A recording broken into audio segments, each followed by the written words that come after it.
Listen carefully. Did I tell you at the beginning that I was really exercised in wrath about a book that I read this week? By the time I got through this book, my mouth was dry, my hands were shaking, I was really having an ulcer. This is a child's garden of misinformation, written by an Adventist minister who's on his way out of Adventism and taking a lot of people with him. Had we the time, well, he's going to come here again. Talks about why the world will end, why the meteors will strike in 1994 and the world will end in 1996, all based on absolute nonsense. I began to write what was wrong on each page, but I got to the point where, every page was so badly marked up that it became pointless. This is what happens when people aren't taught to do exegesis. What? Oh, Larry Wilson, warning, Revelation is about to be fulfilled. He tells you, make sure that you don't interpret prophecy by the headlines. And then his whole thing is that in 1989 there was a near miss of the Earth missed a meteor fairly closely. And in 1994 the Earth will come close to that meteor again. And what does he tell us? That based on the trumpets in Revelation, what? That this time around, in 1994, the meteor will strike the Earth and begin the series of events that are found in the trumpets that will cause the Christ to come in 1996. It is an absolute disaster and shows what happens when you don't have good, solid exegetical training.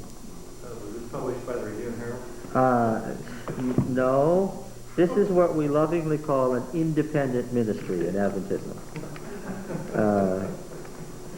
This is what the Brethren at the General Conference call an independent ministry. Wake Up America Seminars Incorporated. And of course, where does all the money for this come from? It isn't Catholics who are giving this money. Who is it? It's Adventists who should be given the money. I wanted to make a point about that. A lesson from the book of Judges. God chose some awfully strange people to accomplish his work. Okay? And I made this point. These were some really strange people. Right? Samson was a pretty strange fellow, wasn't he? Once we got to looking at him rather closely. And yet, Israel succeeded throughout the period of the Judges and ended up much stronger and more powerful than it had at the beginning. Had it conquered the Canaanites who lived in the land by the end of the period of the Judges? Yes, those Canaanites were either dead or they called themselves what? No, Israelites. Yes. Yes. The story of Judges is a success story, but the leaders were often strange folks. Right? Was there at any time, any indication in the book of Judges that what we should do is separate from the group, separate from Israel, go our own way, that God isn't working through the organization he set up? Individuals fell off, right? But what? The group, what? Made it. Through all its vicissitudes and through all its strange leaders. I tell you, the Adventist Church has had some strange leaders. I've met some of them. But what do I know? We make it true, church ground. Yeah. I know for sure God didn't tell me to go found a new church, or set up a little organization, or spend my life in bitterness against somebody who's really strange. That if God really wants that person out of there, what? That's God's business to do that, and not mine. And that's a very strong lesson from the book of Judges.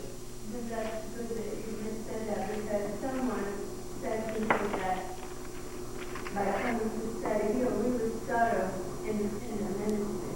And I said, no, but we're meeting in the church, and we're with the church. So I'm glad you cleared that up. Well, yeah, I mean, one of the... Oh, yeah. I'm happy so that even some of us here don't get to thinking that we are Adventist church that most theologians don't know about. Well, we're studying a very seditious document. That's clear. We're studying the Bible. Yes. Nothing can cause more trouble than that. I agree with that. Yes. We hope we're going to end up being Adventists, and we hope that we study the Bible. We're going to find out with an open mind that we believe the truth, and not find out that we believed something that wasn't the truth. Right? Okay, now, yes. One of the real tests about what's an independent ministry is just this.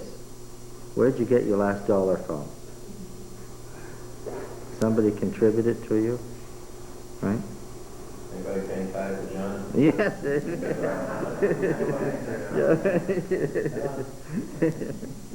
Yes. Okay. Every man did what was right in his own eyes, huh? Yeah, there's no... As we learn more about the Bible, we have to educate the church. Yes. The church will need to be educated step by step, and exegesis leads us to some new insights. If you went out this morning and said, well, I went to Sabbath school class this morning, and he said that Isaiah 7:14 didn't predict Jesus. Well, who was in Sabbath school this morning? Did I say that? Well, but you could derive that, especially the first time through, right? There's a couple of folks there I thought were going to weep. Because it's obviously true what I said, but what?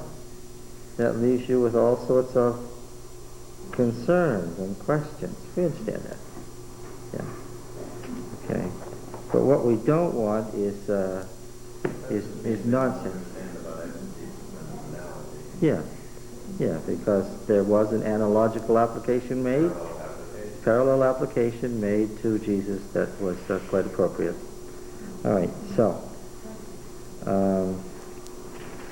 yeah. That's like saying a penny saved is a penny earned. Well, I don't even bend over to pick them up when I see them on the sidewalk. My wife does, but I don't.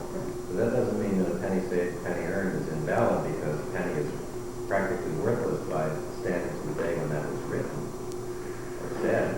Mm-hmm. Yes. Yeah. Now, let me just ask a question, just see if we've got this down. Okay, the warning, Revelation is about to be fulfilled. The meteors are going to strike the earth in 1994, the late part of 1994, because the Jubilees calendar says so. And then the whole sequence of events there's going to be a world war where Satan tries to win the world by having 200 million soldiers in his army. Okay? I know that because he says so. Yeah.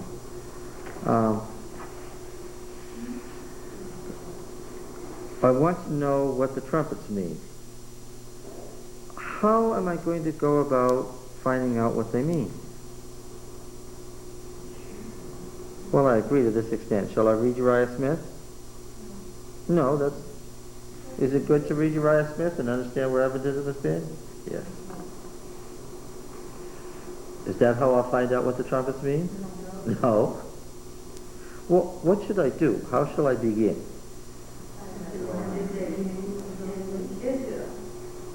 Well, I'm talking about the trumpets now, Revelation. What should I do? Start with Genesis, yes. Well, yes, because I discover, when I look at the Septuagint, that Revelation is a patchwork of 300 direct quotes from the Old Testament. So now what shall I do? If I've got a patchwork of quotations from the Old Testament, what shall I do? Understand the Old Testament first. I better look and find out, what does this thing, locust coming from the bottomless pit, what does this mean where? Okay, so this is a quotation from a series of prophetic passages in the Old Testament. What does it mean? How shall I begin?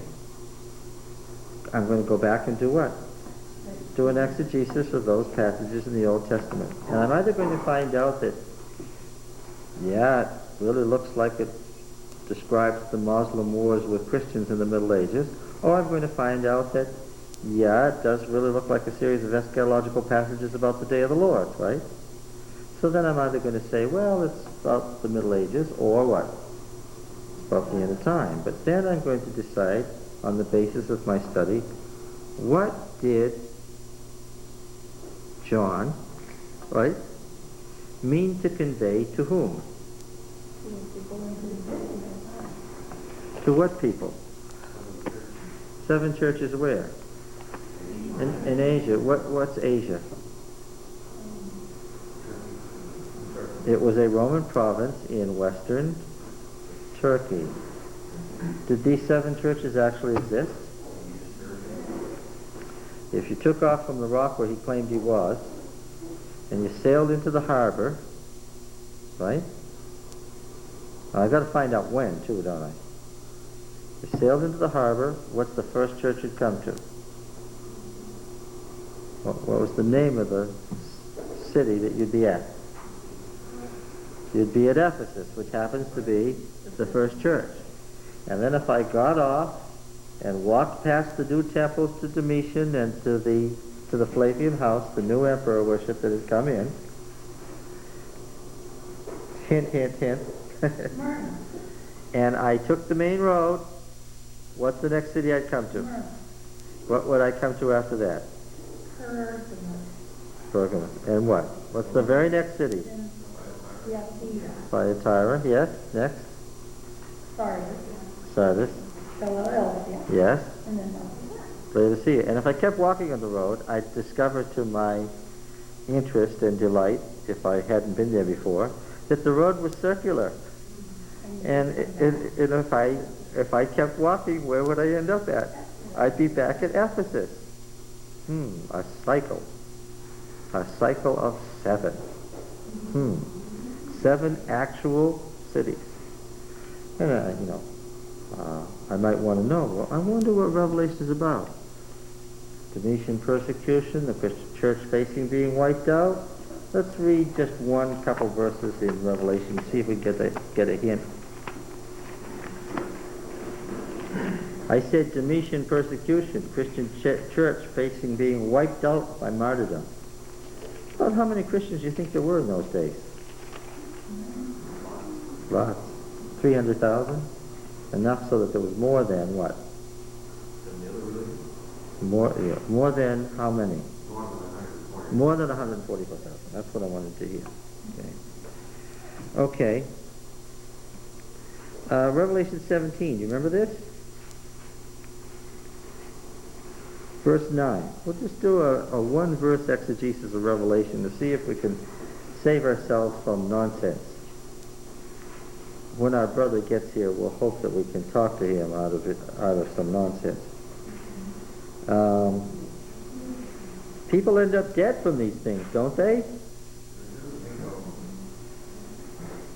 This calls for a mind with wisdom.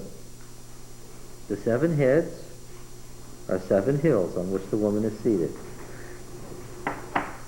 Okay, now look.